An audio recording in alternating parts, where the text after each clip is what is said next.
We're going to talk about workforce. We know we have a lot of people who work several shifts in our communities and people who work a lot of days. Workforce is it's a complicated issue. I've been dabbling in economic development for 40 years, having been a banker. If you're a good banker, you're an economic developer, in my opinion. But what I have found over the last 2 years is pretty exciting. Finally, the world of economic development acknowledges that workforce is part of economic development, and the world of workforce has started to take a look that like maybe they should be talking to employers and be part of that conversation. So this is really important. This one is near and dear to my heart. And we've got 4 great panelists. We're going to try to get you out a little early because we know we're between you and the beer. And so we will start, but I want to introduce the panel. Ken Canapin is the CEO of Plantronics. Lori Koster is the CEO of Man Packing. Nan, your name just went, Mikowitz, is the CEO of Dominican Hospital. And Eduardo Ochoa is the president of Cal State University, Monterey Bay. So, we've got a great panel. I think you're going to hear some good dialogue.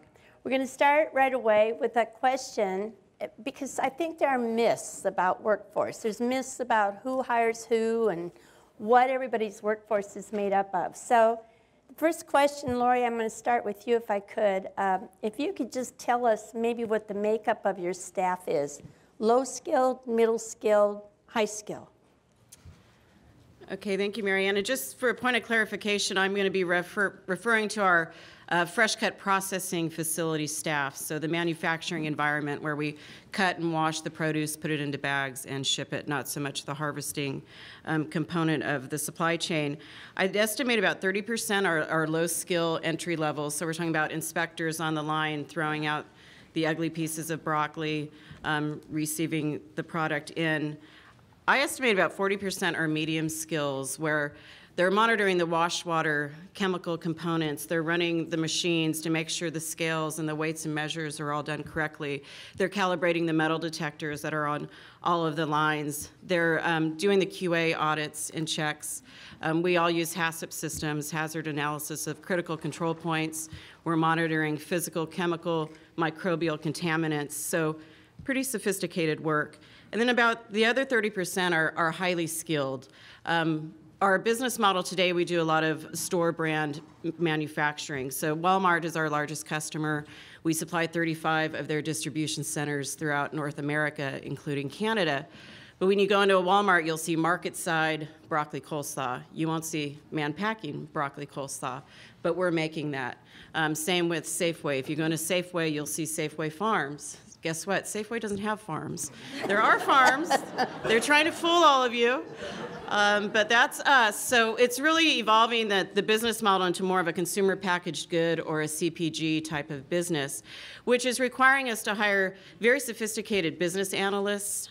We buy syndicated data from AC Nielsen to really get your foot in the door to these customers these days. You need to come in with quite a bit of a data argument, a very sophisticated supply chain story.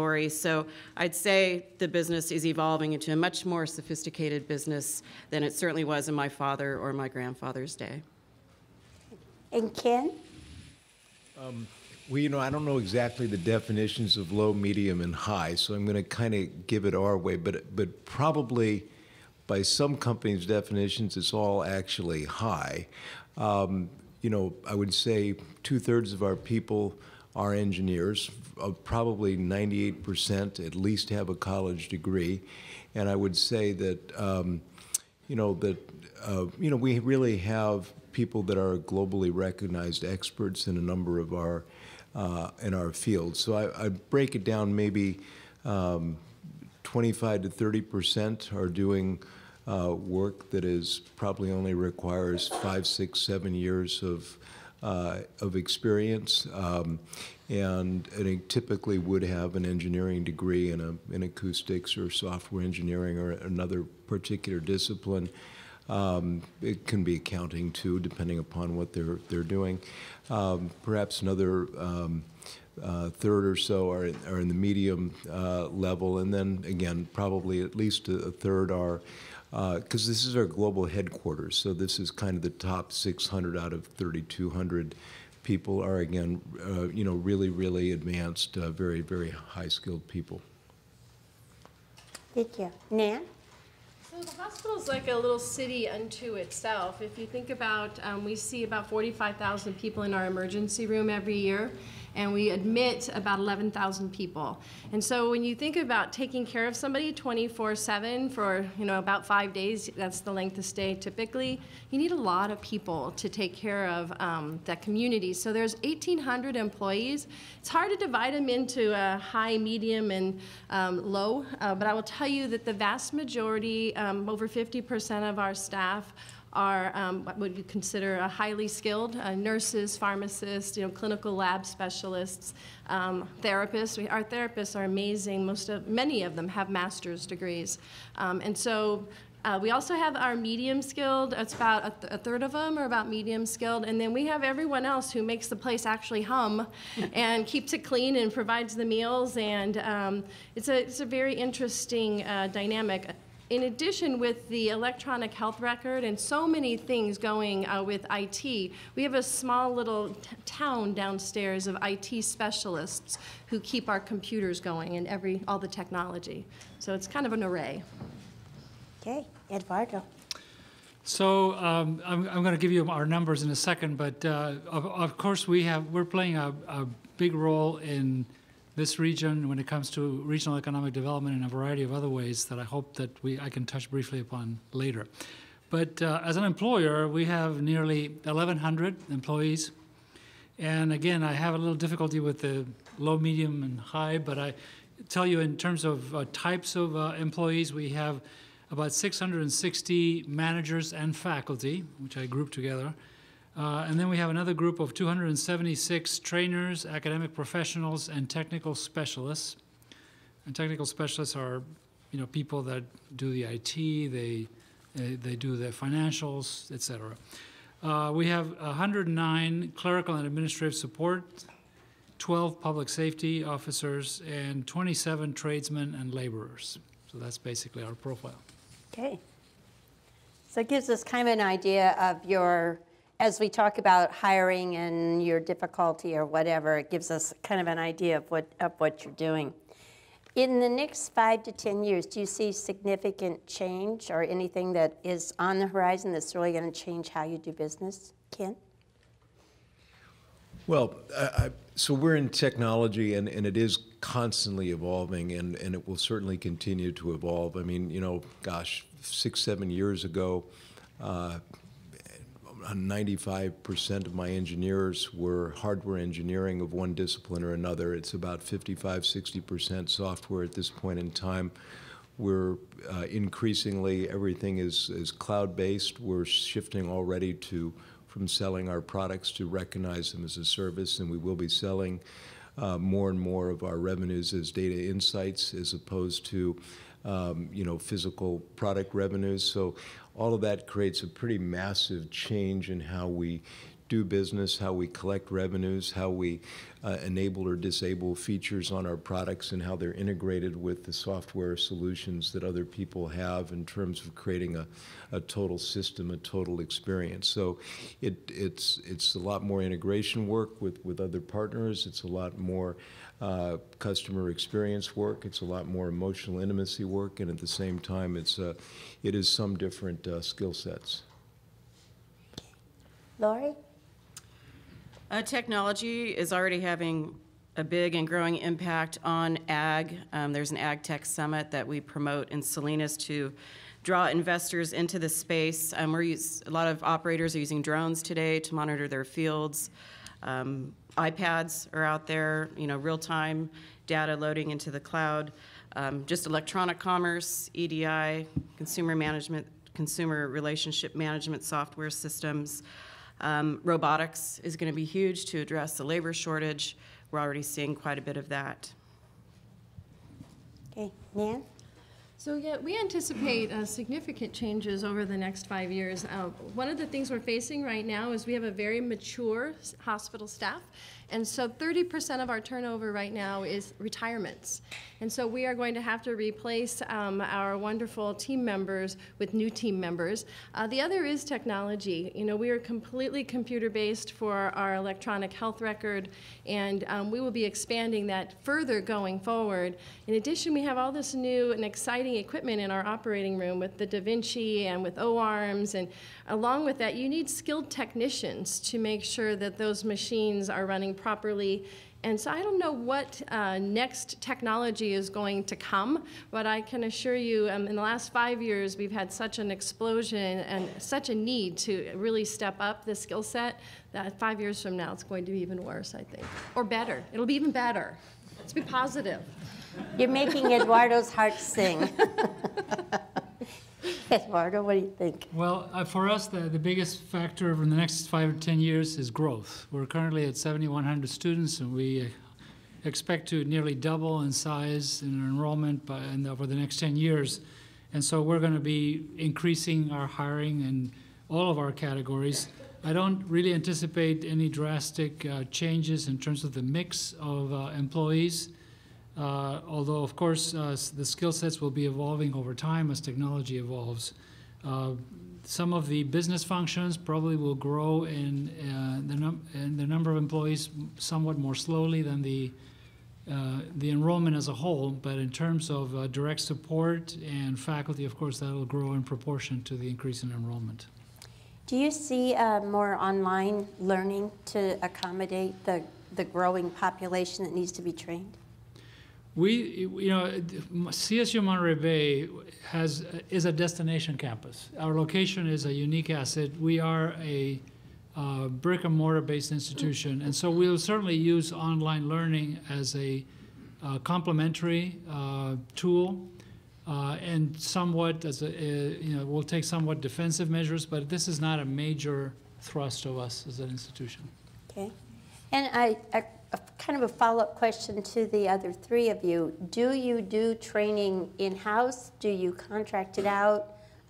Do you use online? Do you use local schools to help you develop curriculum? Yes, we do. In-house training. UC Davis offers a great deal of seminars and workshops down here, but Hartnell College, their ag campus is probably our strongest partner. They're a real continuous feedback loop with Hartnell.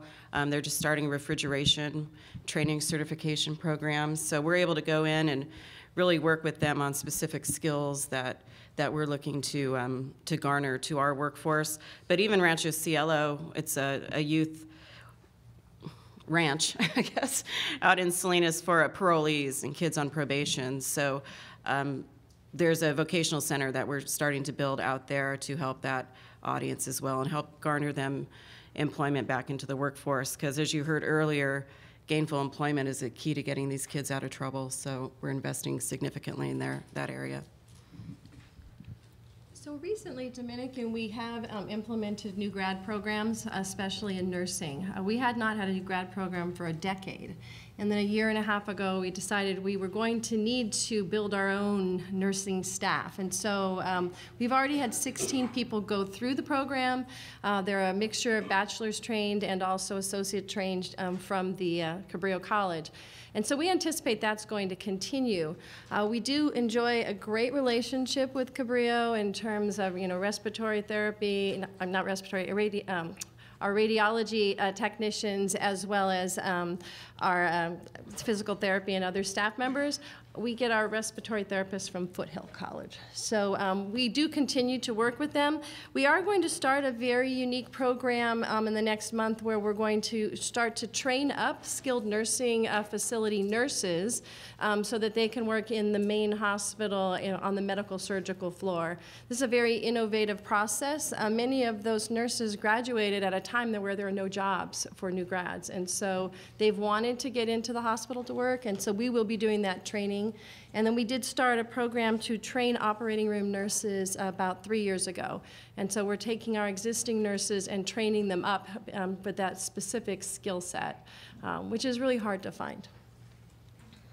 So we primarily use out-of-house people. We found that in general they were much better at teaching and training than we were. Caltech in particular had a really, really good partnership with us, some excellent curriculums, and they were really able to modify them very well, and it's a well-respected institution, and they've been able to partner with us across Asia and Europe as well. We've done it with other people. We've occasionally done stuff internally. It's just it's really, really hard to get the kind of level of engagement that we get with kind of an accredited institution coming in from the outside. So we do more of it externally.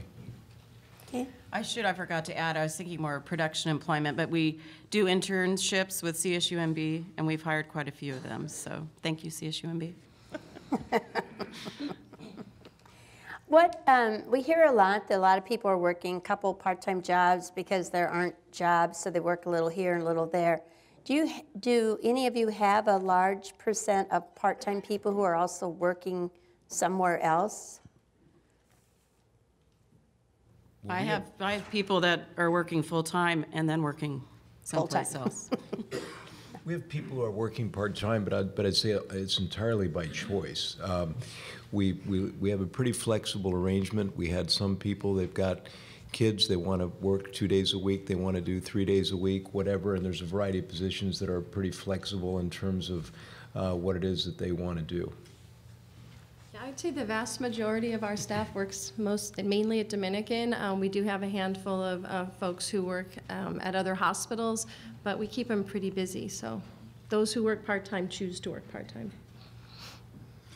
So we rely for a significant portion of our teaching on part-time instructors. So that's probably the biggest single group of employees that are, some of whom are working part-time. Does that allow you to plus up if you need to add another class because they're available on campus? Well, it is sort of our buffer in terms of enrollment, being somewhat unpredictable. So if we have to mount additional classes or cut back in the number of classes, that's where we have the flexibility. One of the areas that came up in a conversation was contract labor and how much contract labor is actually used. And it can be said that it's used to avoid benefits or that it's used to supplement a staff where you don't have the talent available in the local area. So I'd just like to know, do you use contract labor, and if so, in what capacity? We use a significant amount. It's typically because we don't really have a permanent need in a particular area, but we have we're doing some particular project where we need a whole bunch of skills in a particular area, so we hire people while we're trying to complete that project. All of our harvesting labor is contract labor.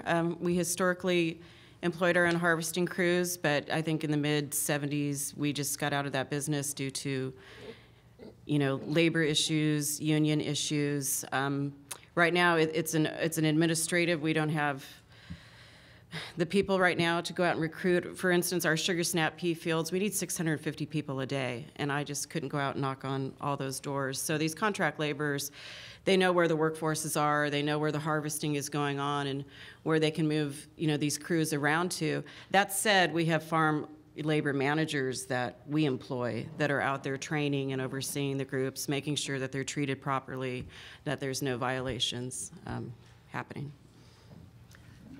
So we do use contract employees for filling in when people are on leave of absence. We use them seasonally. When the flu season hits, we're pretty busy. It's hard. We use it so people can take PTO. Typically those are areas where it's really hard to recruit staff. And we've been actually very successful when we have used contract labor that they decide they want to stay in Santa Cruz, and then we hire them. So it's been a nice way for us to test drive some new employees as well. Good. So CSUMB, as you know, started out 20 years ago, and when it first started, it was just 12 faculty, very tiny. And so some of the things that needed to get done, like campus custodial and landscaping services in particular, we just didn't have the scale to be able to mount a whole in-house operation to take care of these functions. So those functions were contracted out.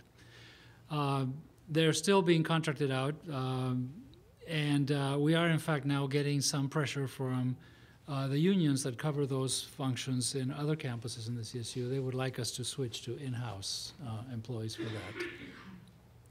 that. I saw the eyebrows raised. So, and if you want further details, talk to my CFO, who's right there. Additionally, we do contract for temporary services from individuals to provide short-term help whenever there's there's vacancies and we need some temporary help to fill in while we make a permanent hire.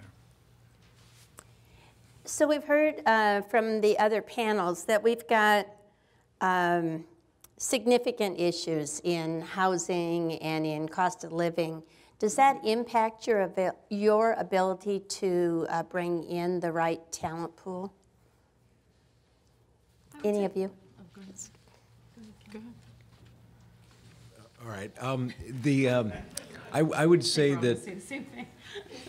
in all honesty, it's not the number one critical thing for us, but I will say it's relevant. The number one thing for us is actually just the intensity of the job market competition. The people we're trying to hire are being, Apple's trying to hire them, Google's trying to hire them, Facebook's trying to hire them, and it's just very, very intense market. And it's not just hiring, it's keeping them. I mean, I'm on my third head of HR in 3 years. The first one became head of HR at LinkedIn. The second one became head of R at Juniper. They're both companies about 10 billion in size and able to make very, very competitive offers.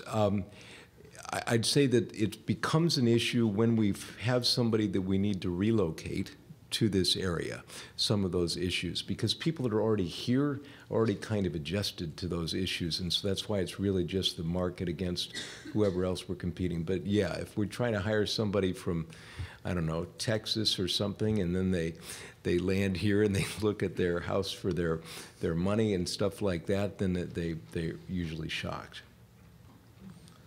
Okay. Laura? Yeah, I would say it's for the director or above positions, the MBA type of positions. They look at the real estate and then they check the school test scores and they decline pretty quickly. That said, produce is growing double digits. Fresh is in, the nutrition, the science is on our side. So if you look at these CPG type of sales and marketing people, they're working in a center store trying to sell canned tomatoes. Well, their categories are dying. So they look at fresh cut, double-digit growth. That's where the action is. That's where all the budgets are going. So I even had a lady tell me, I want to sell a product I can be proud of. So there's so much going for the produce industry in that regard. But I have what I call my super commuters. My CFO commuted from Danville for 14 years. I've got people in South San Jose that commute. I've got a guy in Oakland that comes down every other day. And my director of trade marketing lives in Roseville, and he drives down Monday morning and he drives home Friday afternoon. So I guess it would be ditto, ditto, ditto. I think, for us, it's our staff nurses and our pharmacists. They're highly skilled and highly trained. And while we do provide a very, I think, solid wage and benefits package, at the end of the day, they need the affordable housing we talked about this morning because they really want to live here with their families. They want to know their kids are nearby. It's hard for them to commute, although we do have people coming from out of the area to work with us. But I will tell you, when we do get the travelers who's had the chance to work here and they love being so close to the ocean, so keeping it clean is good, one of the things they worry about is, violence. And so I think trying to clean that up in Santa Cruz will be very helpful for us to recruit and retain. But buying a house is out of the realm for many of our staff members. Okay, thank you. So, a lot of our positions we hire locally or regionally, but then for faculty and middle and upper administrative jobs, we do national searches, and that's when we get candidates from out of state, and that's where the problems start. If the individual doesn't have school-age children, we do have a very attractive option on campus with East Campus housing that our corporation owns and that we can offer at below market rates. But for employees that have school-age children, then the issue is they need to go to some place where the schools are good, and that means usually very high real estate prices. So that's where the problem starts. So I've got one more question for you. This morning, in Bud's slides, he had one that we have seen before, and it's the mismatch between the employer needs and the local skills that are in the higher wage jobs. So I kind of hear that that's across the board with all of you. Ken's doing a great job training HR people, but then they go over the hill, right? Or return to over the hill if they never move down. But is there something we could do? Could we work with CSUMB, UC Santa Cruz, some of the other institutions to really look at where these gaps are and help to find people that will train in those areas so that you all can draw from the local population? Well, by the way, we do draw from the local population. We hire a lot of people from UCSC in particular.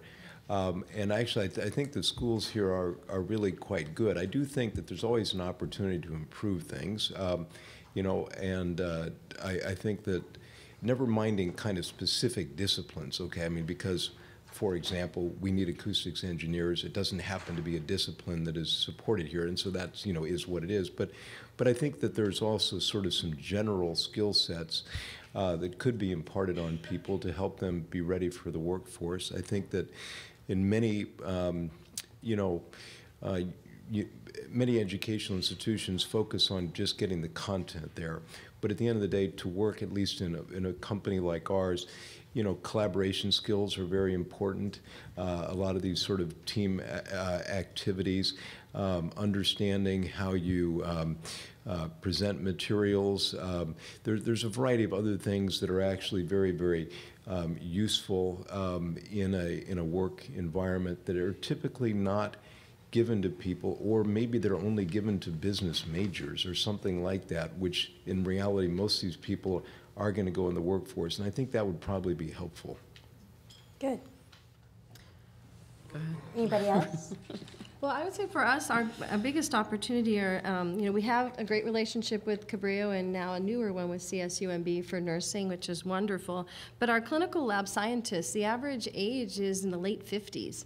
And we don't have enough programs to train those folks up. And so as they decide to retire, as they are certainly entitled to do after, some of them 40 years of service at Dominican, which is an amazing commitment.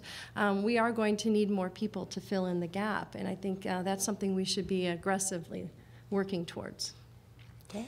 I think what we need is more accelerated programs. A lot of these kids don't have the luxury of 4 years. They need to start earning income to support their parents, their grandparents, their siblings. So, they may get up to go to class at Hartnell, and their dad might say, we can't make rent this month. You're going to pick lettuce with me. So Hartnell's got a computer CS&3 program, and any type of accelerated, compacted, so these kids can get in, get the education, and then get to work, because they need the income, and they need it quickly. Correction, Hartnell and CSUMB. And CSUMB, I was And just... the CS3 program. The 3 is at CSUMB. But I'm a huge fan of that program. It's a beautiful model. Yeah, let me switch hats and act as a workforce provider, and that's definitely what we're doing. I think just to give you a little sense, we have a master plan in California that assigns complementary roles to each of the 3 segments in higher education, and the role that the CSU system plays is to offer bachelor's and master's programs that are geared to preparing people for the workforce. So this is a general orientation of all of our programs. We're also, as regional universities, we see ourselves as stewards of place. So we take to heart the role of being a key asset for the region in terms of developing economically, culturally, and socially. So we have been focusing on really becoming more responsive to local industry needs, and so that's why we've developed programs in hospitality management, in ag business, in ag science, and in computer science now. And collaborations with community colleges are also very important sort of arrow in our quiver, because it's more efficient. This program that we're doing with Hartnell is literally the $10,000 degree. When you actually look at the tuition costs, half Hartnell level costs, which are very, very low, and ours, which are low. And so I anticipate more of these types of collaborations in the future. It's good. Thank you. So we'll open it up to questions. I just had a comment. I wanted to acknowledge Dominican and Nan because there's other ways of investing in workforce outside the hospital. And so the hospital has done some wonderful things with their community investment that has allowed us to recruit and pay competitively outside primary care providers because there's a primary care provider shortage. And so I just want to recognize Nan for that, and also for the pediatricians that she helped transition over to our clinic with the pediatric program and all the investment that she made in our clinic to expand. It's been hugely important. We doubled our staff from 48 to 115. Thank you. Others, this is your chance. Anybody else? Last panel. They're hiring, they're training, you want beer.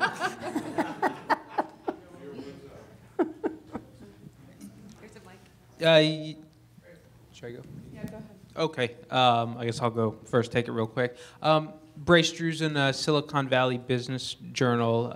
Mr. Ochoa, I don't have the exact numbers on me on my head right now, but as far as the graduation rates at CSUMB, I do know that they're the last one I looked at, it was like a 5-year graduation rate. It was from I think last year or 2 years ago. It was below 50%. I think it was around in the mid-high 30s. I just wondering if you could speak to that as far as plans to improve that specifically. Sure. Actually, if you look at the numbers for many CSUs, you'll find that the 4-year graduation rates are quite low. But then when you go into the 5-year, there's a big spike up because students who are busy with work and have other demands take a little bit longer to finish. And nationally, the graduation rate that is used most broadly to assess performance by universities is the 6-year graduation rate, because that way you're able to include a lot of students who are commuters and work part-time, et cetera. And if you look at our rates, and again, I haven't committed them to memory either, but I can tell you that what we are in the 3rd year of a graduation initiative that was begun by the system as a whole, that is a very comprehensive and sophisticated effort to improve those graduation rates. We have, the system actually identified unique sets of peer institutions for each one of our 23 campuses that matched each one of our campuses in terms of a number of characteristics, demographics, and urban, rural, et cetera. And these were from nationally drawn peer group. And then set as a target that we should reach the top quartile of that peer group in terms of our graduation rate. That's our target for 2025. If you are already at the top quartile, which a few of our campuses already were, then you had to improve by 5%. We also had a target to reduce by half the achievement gap between minorities and the student body as a whole. We are doing very well on that. We're seeing very strong improvements in retention rates, in the 1st and 2nd year retention rates, which can be a forerunner of the graduation rate that you're going to get. So we anticipate our graduation rates becoming, reaching that top quartile for our peer group within the time that's allotted in this initiative. It's good news. I like that. One more? Yeah, thanks. CEO Koster, I want to thank you for your comment about our young people needing to get into paid work as quickly as possible. And I think it really resonates with the theme throughout the day about equity.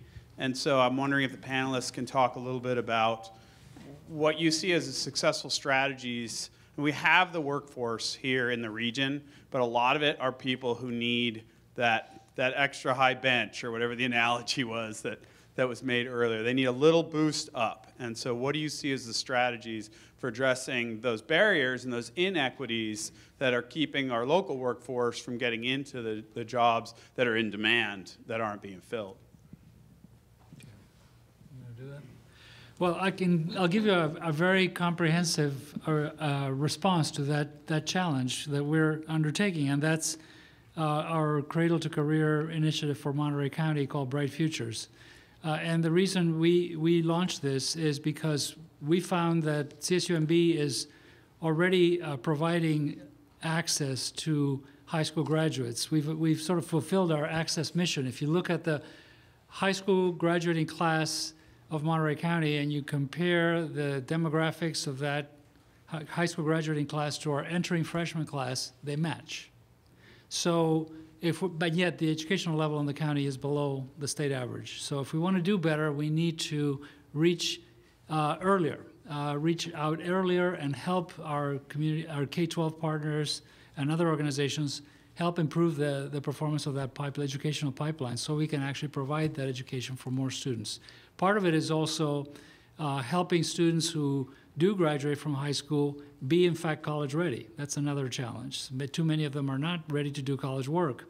And if they come in and they need remediation courses, those don't count toward college credit, and it stretches out the time to degree, and that hurts the graduation rate. So we've done a couple of things in that regard. One is the CSU has a statewide initiative where we have an early academic preparation program where in the test that all juniors in high school take, we've added a cluster of questions that help diagnose whether a student is on track to be college ready in English and math. And if they're not, our faculty have worked with high school teachers in developing modules that they can use during the senior year to help make up that deficiency. And so they will be ready when they finally arrive to college. In addition to that, our campus is a national leader in math remediation. We've developed a program that actually, when I was in the Department of Education as Assistant Secretary, we actually had a national symposium on innovation and best practices in higher ed, and we featured CSU Monterey Bay's Math Huge program, which is a program that has phenomenal success. It's a kind of a boot camp for students coming in with math deficiencies. It takes place over the summer. It's very intensive, 9 to 5, 5 days a week. It uses the best active learning pedagogies, and it's able to, because of the active learning approach, it actually is more, you can do it with larger classes and you get much higher success rates. And half of those students end up becoming math majors. So it's quite a remarkable program. Okay, we have one more. Hi, Carmen Herrera Mancier with El Pájaro Community Development Corporation, and this is more of a general comment. And in first place, I want to congratulate the Monterey Bay Economic Partnership, Bud and Renee, for taking the initiative on doing this. But a theme that I think goes across all the issues that we hear from today has to do with economic inclusion. And I think I want to challenge the Monterey Bay Economic Initiative to think about, how to tackle that, because I think someone was talking earlier about the elephants or the, what in the room? Elephants in the room or something else? The gorilla in the room. And I think there are two, and one of it has, and they're kind of very related. One of it has to do with the big problem that we have here with the lack of, immigration status in our community. And, we all know that there's a very large percentage of all of our communities that are dealing with that issue. And that relates to the inability of many parents and children to access a lot of tools that are out there to promote economic mobility.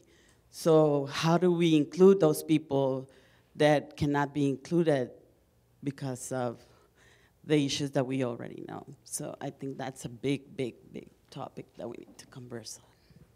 Okay, that's a good way to wrap up, because we're not finished with today.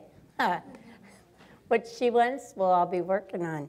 I want to personally thank Kate Roberts and Mary Wright Jacoby for working so hard on this.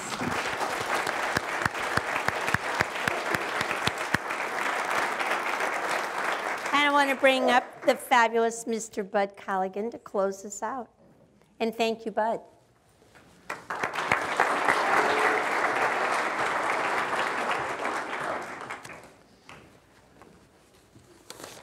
Okay, well, I'll shut this. Phew.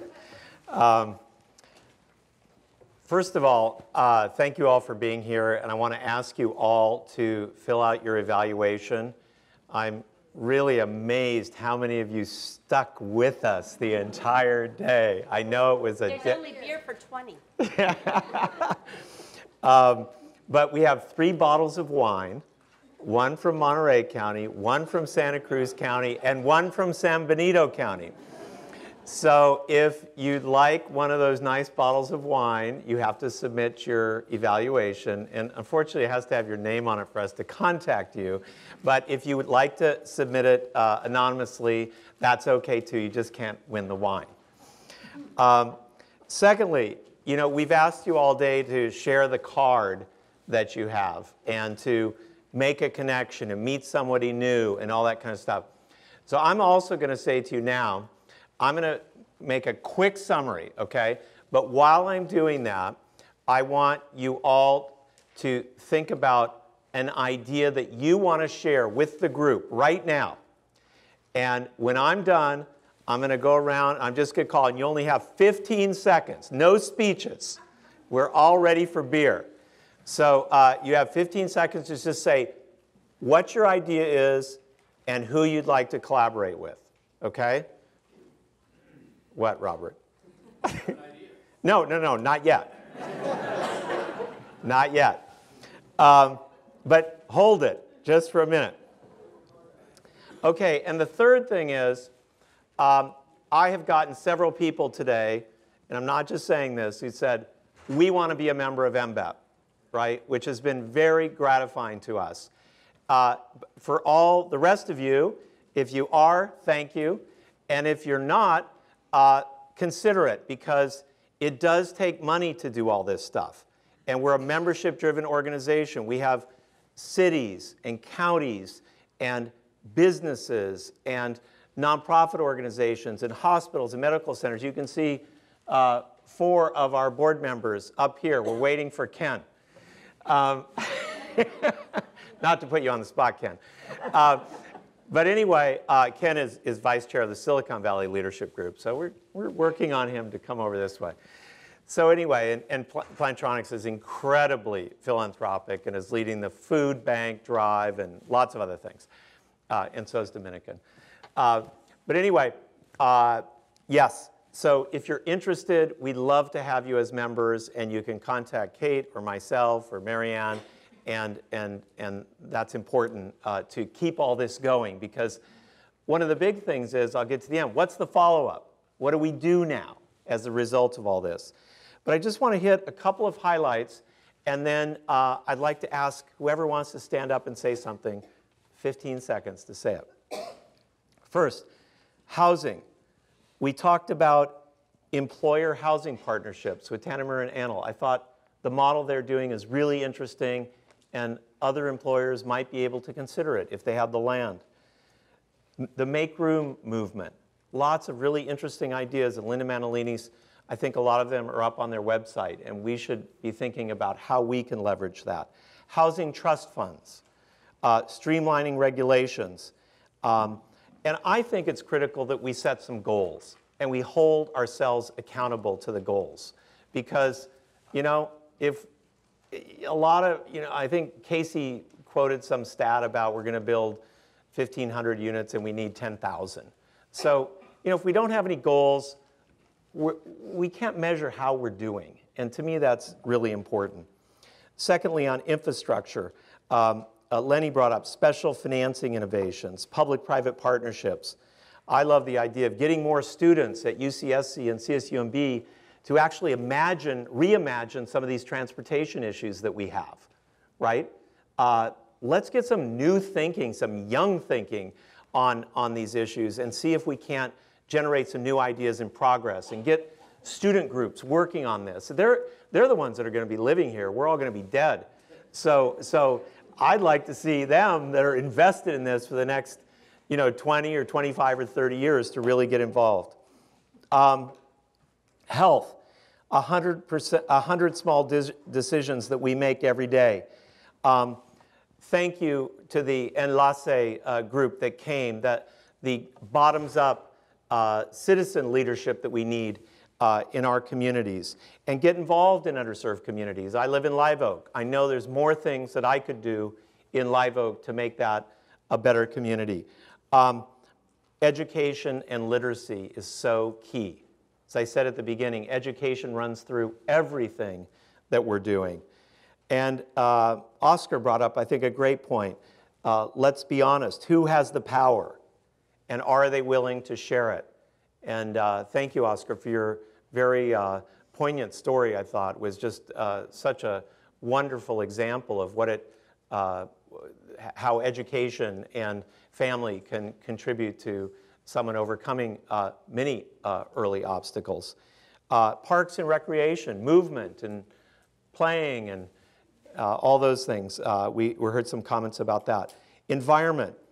We are always saving the environment. Gary gave such a great talk about that, that all of the people that preceded us and the things that they did to preserve what we have today, and we have to be great stewards of that going forward. Gavin's talk, of course, was one of the highlights. What a great speaker he is. But no longer connected, we're all hyper-connected.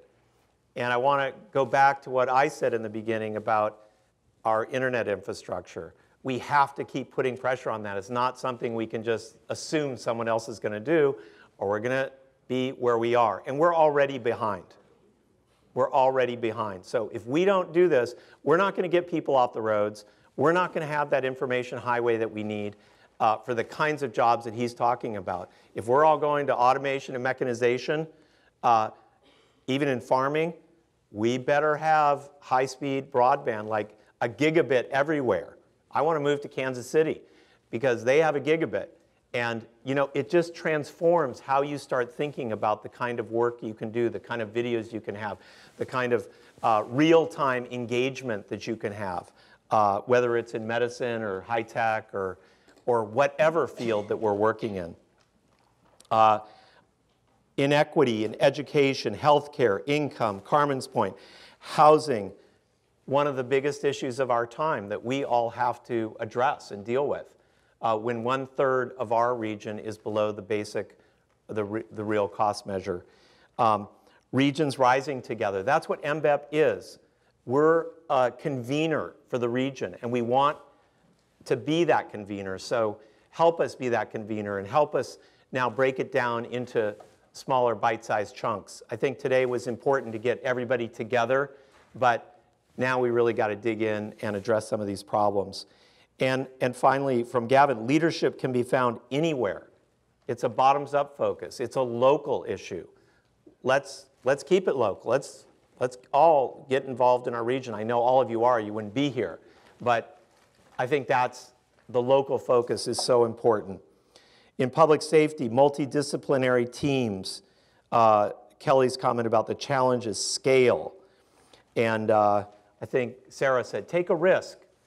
Be a mentor. Be someone that goes and talks to young kids in your neighborhood.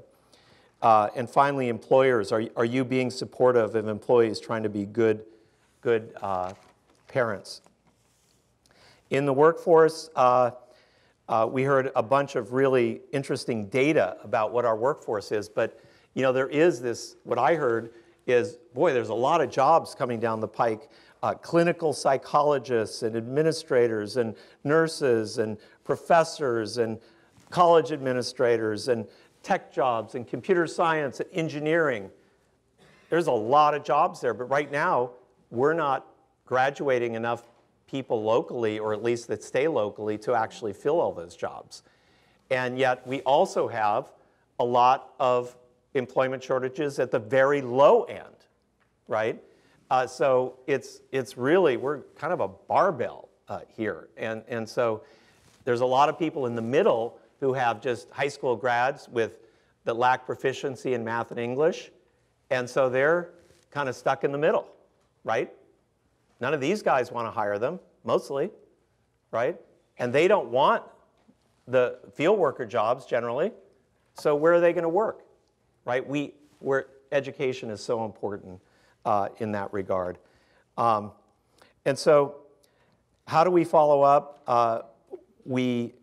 Well, before I go on, well, I will say this.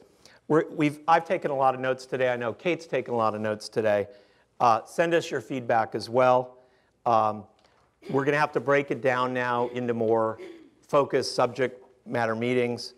Our board set 2 initiatives in April until April around building our tech ecosystem, which we're still working really hard on, and workforce development.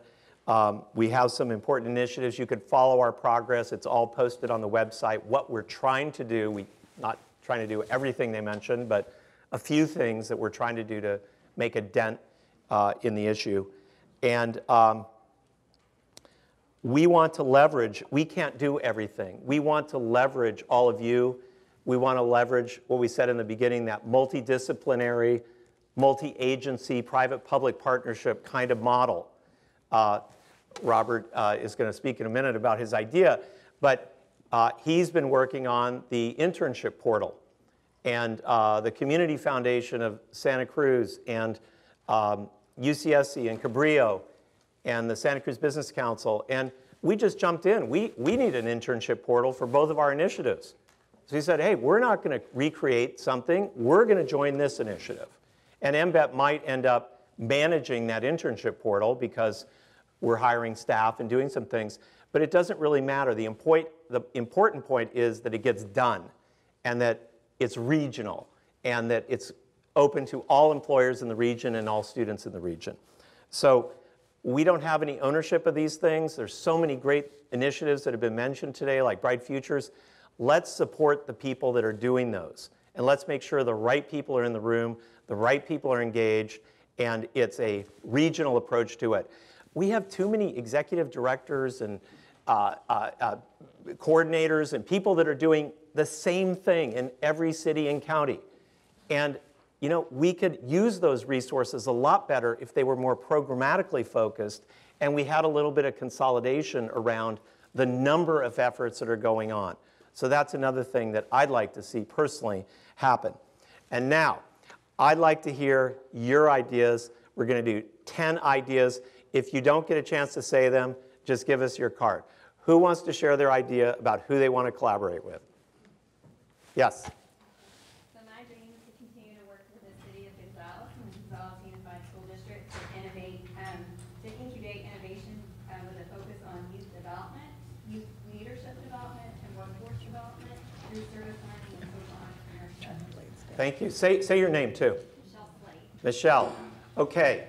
Robert, you had one. Wait, before you go, we need mics. Where are the mics? They're here, and Bud kind of sprung that on us, so. Yeah. Okay. We're kind of in a small space. Okay, and no, I went, because the video gets the, very good. Thank you. Okay, who else has one? I know Robert does. You can just yell it out. Go ahead. Oh, I forgot. Actually, so I'll take 3. Take 50 seconds. No. You only get one. All right, let's create incentives in municipal planning departments for expediting permits. There was a model that was talked about earlier in the panel section that they actually provide extra vacation days, other kinds of incentives in the department itself to help expedite permits. I love that. Extra vacation days for expediting projects. Yes. Please say your name. My name is Kelly, and I live in Seaside, and I see a great need for affordable housing. So I want to work with Chief Spy and see how we can push that. Thank you. Yes, over here. I'm Shauna Morrow with the Conflict Resolution Center of Santa Cruz County. We have a contract to do restorative justice programs with the Juvenile Justice Department. We would really like to be able to offer restorative justice programs, victim offender dialogues, and conversations before a youth gets arrested and before they become part of the juvenile justice Thank you. Hello? Lowellhurst, Watsonville, I don't need a mic. Let's support early childhood education. There you go. That's come up a lot. Irene? I would like to see all the colleges and universities in our area host a series of hackathons with all of the major players, and that's how we get the young thinking in the room on these issues. What's a hackathon? A hackathon is usually around developing apps or other technology programs, usually around stuff that doesn't relate to community issues, although at the UCSC hackathon, the last one, we had a whole social section. I don't know if we did that at the CSUMB hackathon, but to look at, like, how do we hack housing? How do we hack public safety? How do we hack early childhood education? Right? Manu. I want to build on what Irene said. At those hackathons, let's have kind of a visioning process of what those 10,000 units look like, what our cities are going to look like when we build them, and what some of the new sort of community-focused building could look like as well. Thank you. I'm running a hackathon at UCSC, so if you two would like to come talk to me. Okay, that's Sue Carter from UCSC. Teresa. I'm Teresa Tomei from the Cabrillo College Small Business Development Center, and I would like to invite Manpacking to help us develop our ag hackathon to be held in Lawsonville on March 13th next year. Sure. All right. And I'd like to see Hartnell involved more in that as well. We've tried, and it really makes sense for Hartnell to be involved, and it's not yet.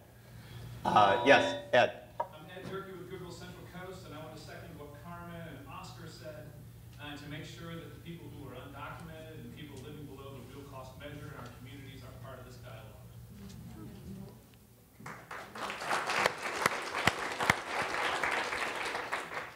Anybody else?